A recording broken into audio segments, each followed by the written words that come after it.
তুই আমাকে ভয় দেখাতেছিলি? বিয়ে আদায় করছে তোকে আসল বুদ্ধ ধরে নাই। আই বাই দ্য ওয়ে, কালকে কিন্তু পরীক্ষা মনে আছে? তুই ক্লাসের টপার, আমি তোর বেস্ট ফ্রেন্ড, আমাকে পাশ করতে দেখ। কোন কুখনে যে তোর সাথে আমার ফ্রেন্ডশিপ হচ্ছিল গড নো, সবসময় দেখাইতে হয়। মনে হচ্ছে বৃষ্টি নামে, তাই না? এই তুই ছাতা আনছিস? ভিজে যাচ্ছি তো। আরে তা আমিও তো ভিজে যাচ্ছি। তুই ছাতাটা আমার দিকে ধর। আরে ধরছি তো। ভিজবি? না কেন? জ্বর আসবে বললাম তো। তাহলে আমি ভিজি? যা এটা এখন খা, গরম পানি। গরম পানি কেন খাবো? ঠান্ডার সময় গরম পানি খাইলে ঠান্ডাটা কমে। আমার মাঝে মাঝে কি মনে হয় জানো, তুই আমার ফ্রেন্ড না, আমার গার্ডিয়ান। আমি তোর গার্ডিয়ান এই নিজে। আমার কাছে সাথী আছে, আপনি চাইলে আমার সাথে যেতে পারেন।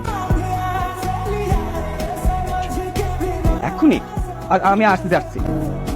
কি এমন জরুরি কথা যে আমাকে তাড়াতাড়ি ডেকে নিয়ে আসছিস? আমি ক্রাশ খেয়েছি। গতকালকে বিকালবেলা বৃষ্টি হচ্ছিল না, আমি বৃষ্টি থেকে বাঁচার জন্য সেটা নিচে গিয়ে দাঁড়ানো, হঠাৎ করে একটা ছেলে আমাকে পেছন থেকে ডাকে।